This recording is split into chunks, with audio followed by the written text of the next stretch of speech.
ورحمۃ اللہ وبرکاتہ۔ جیسا کہ ناظرین کو معلوم ہے، جامعہ انواریہ حیدرآباد باب العلم انواریہ ایجوکیشنل سوسائٹی کی جانب سے تفسیرات احمدیہ کا درس کا سلسلہ جاری ہے۔ آج ہم مسئلہ نمبر 98 سے اپنے سبق کو شروع کرتے ہیں۔ مسئلے کا عنوان ہے معمولی عمل نماز کو نہیں توڑتا، یعنی تھوڑا بہت کام نماز کو نہیں توڑتا۔ فقہ کی اصطلاح میں اگر اس کو بولیں تو عمل قلیل نماز کو فاسد نہیں کرتا۔ بسم اللہ الرحمن الرحیم۔ انما ولیکم اللہ ورسولہ والذین آمنوا الذین یقیمون الصلاة ویؤتون الزکاة وهم راکعون ومن یتول اللہ ورسولہ والذین آمنوا فإن حزب اللہ هم الغالبون۔ صدق اللہ العظیم۔ اس کا معنی دیکھ لیجئے۔ انما ولیکم اللہ ورسولہ، بے شک تمہارے ولی اللہ و رسول اور اس کا رسول، والذین آمنوا اور ایسے ایمان والے ہیں، الذین یقیمون الصلاۃ جو نماز پابندی سے ادا کرتے ہیں، ویؤتون الزکاۃ اور زکوٰۃ دیتے ہیں، وہم راکعون اس حال میں کہ وہ رکوع میں ہوتے ہیں، ومن یتول اللہ ورسولہ اور جو شخص اللہ اور اس کے رسول، والذین آمنوا اور ایمان والوں کو دوست بناتا ہے، فإن حزب اللہ هم الغالبون تو بے شک اللہ تعالیٰ کی جماعت ہی غالب آنے والی ہے۔ اس آیت کریمہ کو مسئلے کا عنوان بنایا گیا ہے کہ معمولی عمل سے نماز خراب نہیں ہوتی، نماز میں نقصان نہیں ہوتا ہے۔ تو اس عنوان کا تعلق خاص طور پر آیت کریمہ کے جس حصے سے ہے، وہم راکعون ویؤتون الزکاۃ وہم راکعون، اس حصے سے ہی جو ہے عنوان قائم کیا گیا ہے، جس کو آگے تفسیر میں آپ ملاحظہ فرمائیں گے۔ ملا جیون علیہ الرحمہ امام زاہد رحمۃ اللہ تعالیٰ علیہ کے حوالے سے کہتے ہیں کہ امام زاہد کہتے ہیں کہ جب قول باری تعالیٰ لا تتخذوا اليہود والنصارى اولیاء یہ آیت نازل ہوئی، یعنی یہودی اور نصرانیوں کو دوست مت بناؤ، جب یہ آیت نازل ہوئی تو مومنوں نے کافروں سے بیزاری کا اظہار کر دیا۔ اس پر بنو قریظہ بنو نذیر نے بھی مسلمانوں سے میل جول ختم کر دیا۔ یہ دونوں جو ہیں قبیلے تھے، یہودیوں کے قبیلے تھے۔ تو مسلمانوں نے یہ آیت کے اترتے ہی کافروں سے جو ہے تعلقات ختم کر دیے، اور اس پر بنو قریظہ بنو نذیر جو یہودیوں کے قبیلے تھے، انہوں نے مسلمانوں سے میل جول ختم کر دیا اور قسم اٹھائی کہ ان میں سے کوئی بھی کسی مسلمان سے بات چیت نہیں کرے گا۔ یہودیاں قسم اٹھائے، اور نہ ہی ان کے ساتھ نشست و برخاست اٹھنا بیٹھنا بھی نہیں رکھے گا۔ جناب عبداللہ بن سلام رضی اللہ عنہ اور ان کے ساتھیوں نے کہا، یا رسول اللہ، ہمارے قرابت داروں نے ہم سے قطع تعلق کر لیا ہے، چونکہ یہ پہلے یہودی مذہب پر قائم تھے، رسول پاک صلی اللہ علیہ وسلم پر ایمان لائے، تو جو یہودی تھے وہ ان کے رشتہ دار تھے۔ تو آپ نے عرض کیا، رسول اللہ، ہمارے قرابت داروں نے ہم سے قطع تعلق کر لیا، اور ہماری رہائش گاہیں ایک دوسرے سے متصل ہیں، ہم اکٹھے رہتے ہیں، ہم پر بڑی مشکل آن پڑی ہے۔ اس پر اللہ تعالیٰ نے فرمایا، انما ولیکم اللہ ورسولہ والذین آمنوا، یہ آیت نازل فرمائی، یعنی اگر کافروں نے تم سے بیزاری اور قطع تعلقی کر لی ہے تو کیا ہوا، ہم تمہارے معاون اور ناصر ہیں۔ مطلب یہ ہے کہ یہود و نصارہ سے ان کے رشتہ داریاں تھیں، اور جو ہے لا تتخذوا الیہود والنصارى اترنے کے بعد مسلمانوں نے یہودیوں سے قطع تعلقات کر لیے اور یہودیوں نے مسلمانوں سے۔ تو اس پر عبداللہ بن سلام نے عرض کیا، تو اللہ تبارک و تعالیٰ نے وہاں تنبیہ کرتے ہوئے ارشاد فرمایا کہ تمہارے مددگار تو اللہ اور اس کے رسول اور اہل ایمان ہیں، اگر کافروں نے یہودیوں نے تم سے تعلقات ختم کر لیے تو بیزاری کیوں ہے، ہم تمہارے معاون اور ناصر ہیں، تمہارے ولی اور محافظ ہیں، تمہارے لیے اللہ اور اس کا رسول اور مومن کافی ہیں۔ تفسیر حسینی میں بھی یہ شان نزول کچھ الفاظ کے تغیر و تبدل کے ساتھ لکھا ہے، اور اکثر مفسرین کرام کہتے ہیں کہ جب اللہ تعالیٰ نے پہلے یہ حکم نازل فرمایا کہ کافروں کے ساتھ موالات ممنوع ہے، کیونکہ ان کے ساتھ دشمنی رکھنا لازم ہے، یعنی کافروں کے ساتھ میل جول ممنوع ہے کیونکہ دشمنی رکھنا ضروری ہے۔ جب دشمنی رکھنا ضروری ہوں گی تو میل جول ختم ہو جائے گا۔ اور یہ حکم اللہ تعالیٰ نے لا تتخذوا الیہود والنصارى اولیاء میں ارشاد فرمایا۔ اس کے بعد اللہ تعالیٰ نے ان حضرات کا ذکر فرمایا جن سے موالات واجب ہے، جو اس قول میں ہے انما ولیکم اللہ ورسولہ، یعنی اللہ تعالیٰ پہلے یہود و نصارہ کفار و مشرکین سے موالات کو منع فرمایا، لا تتخذوا الیہود والنصارى اولیاء من دون المؤمنین۔ اس کے بعد جن کے ساتھ تعلقات قائم رکھنا ضروری ہے ان کا حکم بیان فرمایا کہ انما ولیکم اللہ ورسولہ، کہ تمہیں اہل ایمان کے ساتھ میل جول رکھنا ضروری ہے۔ آگے دیکھیے، آیت کریمہ میں ولیکم فرمایا، انما ولیکم کم اللہ، جو واحد کا صیغہ ہے، اولیاءکم نہیں فرمایا، ہونا کیا چاہیے تھا انما اولیاءکم، کیونکہ آگے کئی چیزیں ہیں، تمہارا ولی اللہ ہے، اس کے رسول ہیں اور اہل ایمان ہیں، تو ولی کی جمع آنا چاہیے تھی یہاں پر، لیکن یہاں مفرد یعنی واحد کا لفظ استعمال کیا گیا، تو اس کی وجہ بیان فرماتے ہیں، کہتے ہیں کہ ولیکم فرمایا جو واحد کا صیغہ ہے، اولیاءکم نہیں فرمایا، حالانکہ جن اولیاء کا ذکر کیا گیا ہے وہ تین ہیں، یعنی اللہ، اس کے رسول اور مومنین۔ اس اعتبار سے جمع کا صیغہ ہونا چاہیے تھا، لیکن جمع کا صیغہ نہیں لایا گیا بلکہ واحد کا صیغہ یہاں ذکر کیا گیا۔ تو کیا وجہ ہے؟ فرماتے ہیں ایسا اس لیے کیا گیا تاکہ تنبیہ کر دی جائے کہ ولایت دراصل اللہ تعالیٰ کے لیے ہے، اور اس کے رسول اور مومنین کی ولایت اللہ تعالیٰ کی ولایت کے تابع، یعنی اصل ولی، اصل مددگار، اصل معاون، اصل ناصر اللہ رب العزت کی ذات ہے۔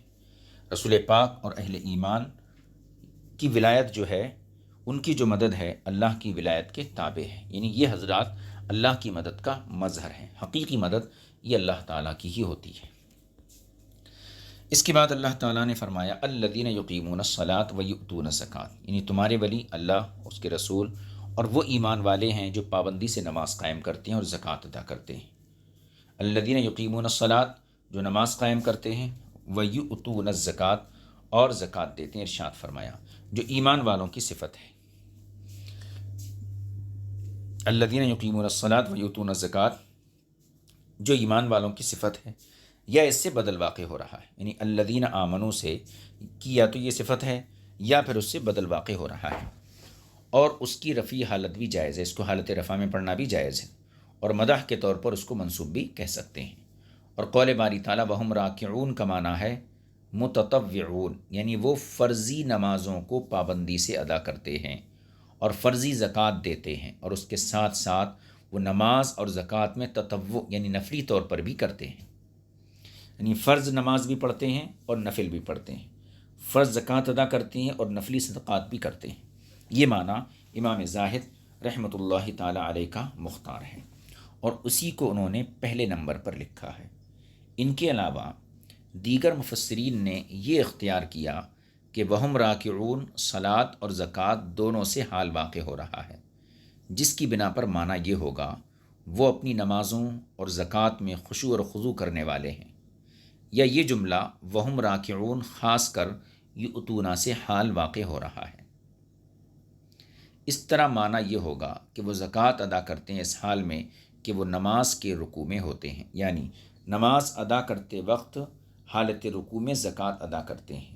یہ آیت کریمہ اس آخری معنی کے اعتبار سے حضرت علی المرتضیٰ رضی اللہ تعالی عنہ کے بارے میں نازل ہوئی، جب آپ سے کسی سائل نے سوال کیا اور آپ اس وقت نماز پڑھ رہے تھے اور حالت رکوع میں تھے، آپ نے دوران رکوع سائل کی طرف اپنی انگوٹھی اتار کر پھینک دی، جس کے اتارنے میں آپ کو عملی طور پر زیادہ تکلف نہ کرنا پڑا کہ اس قدر عمل سے نماز فاسد ہو جاتی ہو، یعنی اتنا کام نہیں کرنا پڑا جس سے نماز فاسد ہو جاتی ہو، بلکہ تھوڑا عمل کرنا پڑا۔ صاحب کشاف نے اسی طرح ذکر کیا ہے، اور صاحب مدارک نے اس کی اتباع کرتے ہوئے لکھا ہے۔ پھر کہاں آیت کریمہ اس پر دلالت کرتی ہے کہ دوران نماز صدقہ کرنا جائز ہے، اور اس پر بھی دلالت کرتی ہے کہ عمل اور فعل قلیل نماز کو فاسد نہیں کرتا، یعنی تھوڑے عمل سے نماز فاسد نہیں ہوتی۔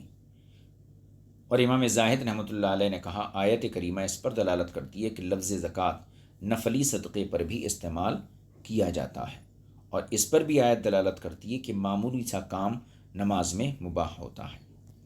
آپ بخوبی جانتے ہیں کہ عمل قلیل اور عمل کثیر میں کیا فرق ہوتا ہے۔ اول نماز کا مفسد نہیں، یعنی عمل قلیل نماز کو فاسد نہیں کرتا، اور دوسرا مفسد ہے، عمل کثیر فاسد کر دیتا ہے۔ اور امام شافعی رضی اللہ تعالیٰ عنہ کے مذہب کی بعض کتابوں میں مذکور ہے کہ عمل کثیر بھی نماز کا مفسد نہیں ہے، یعنی عمل کثیر سے بھی نماز فاسد نہیں ہوتی، امام شافعی کی نزدیک ان کی کتابوں میں لکھا ہے۔ شاید اسی کو مد نظر رکھتے ہوئے قاضی بیضاوی نے لکھا ہے کہ نماز میں فعل نماز کو باطل نہیں کرتا۔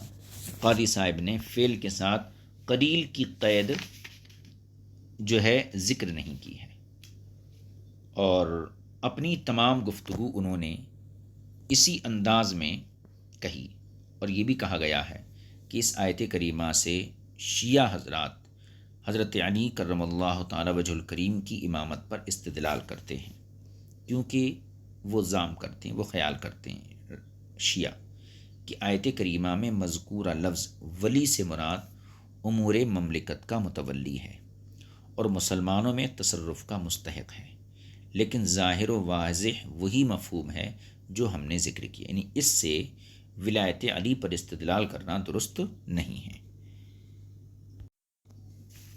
آگے دیکھیے، علاوازی جمع کو واحد پر محمول کرنا بھی خلاف ظاہر ہے۔ جمع سے مراد ایمان والوں کے لیے ذکر کیے گئے جمع کے صیغہ جات ہیں، یعنی الذین آمنوا یہ بھی جمع کا صیغہ ہے، یقیمون یہ بھی جمع کا صیغہ ہے، یؤتون ہم راکعون یہ سب جمع کے صیغے ہیں۔ تو اگر اس سے ولایت علی پر استدلال کیا جائے تو مطلب یہ ہوگا کہ جمع بول کر واحد مراد لیا جائے، اور یہ خلاف ظاہر ہے۔ اور اگر یہ صحیح ہو کہ آیت کریمہ کا شان نزول حضرت علی مرتضیٰ کرم اللہ تعالی وجہ الکریم سے متعلق ہے، تو پھر صیغہ جات واحد ہونے کے بجائے جمع کے جو ذکر کیے گئے ہیں اس میں حکمت یہ ہو کہ اس طرح لوگوں کو ترغیب دی جا رہی ہو تاکہ وہ بھی حضرت علی کرم اللہ تعالی وجہ الکریم کی طرح بننے کی کوشش کریں، یعنی وہ بھی جو ہے اس طریقے کا صدقہ و خیرات کرنے کی کوشش کریں۔ ھذا لفظہ۔ آگے فرماتا ہے اللہ تعالیٰ وَمَن يَتَوَلَّ اللَّهَ وَرَسُولَهُ وَالَّذِينَ آمَنُوا فَإِنَّ حِزْبَ اللَّهِ هُمُ الْغَالِبُونَ۔ اس کا معنی یہ ہے کہ جو لوگ ان کو دوست بناتے ہیں وہی غالب رہیں گے۔ کن کو؟ اللہ کو، اس کے رسول کو اور اہل ایمان کو۔ اس میں اسم ضمیر کی جگہ اسم ظاہر کو رکھا گیا، اسم ضمیر کی جگہ اسم ظاہر کو رکھا گیا۔ فَإِنَّ حِزْبَ اللَّهِ هُمُ الْغَالِبُونَ۔ یہ قاضی بیضاوی کا مختار ہے۔ یہ مراد یہ ہے کہ وہ اللہ تعالیٰ کا گروہ ہے اور اللہ تعالیٰ کا گروہ وہی غالب ہے۔ اس طرح اس میں اضمار ہوگا، ضمیر نکالنا پڑیں گی اور عبادت مقدر ہوگی، جیسا کہ امام زاہد رحمۃ اللہ تعالیٰ علیہ کا مختار مذہب ہے۔ حزب اللہ سے مراد رسول کریم صلی اللہ علیہ وسلم اور مومنین ہیں، یعنی جس نے ان حضرات کو دوست بنایا اس نے یقیناً اللہ کی گروہ کو دوست بنایا اور اس کو اپنا سہارا بنایا جو مغلوب نہیں ہو سکتا۔ یہ معنی صاحب کشاف اور مدارک نے ذکر کیا ہے۔ یہ مسئلہ نمبر 98 تھا جو یہاں پر مکمل ہو گیا۔ اب اس کے بعد اذان کی مشروعیت کے حوالے سے مسئلہ نمبر 99 ہے، اس کو انشاءاللہ تعالی آئندہ نشست میں حاضر کیا جائے گا۔ آج اپنے سبق کو ہم یہیں مکمل کرتے ہیں۔ وصلی اللہ علی نبی النبی الکریم وآلہ وصحبہ اجمعین والحمد للہ رب العالمین۔ السلام علیکم ورحمۃ اللہ وبرکاتہ۔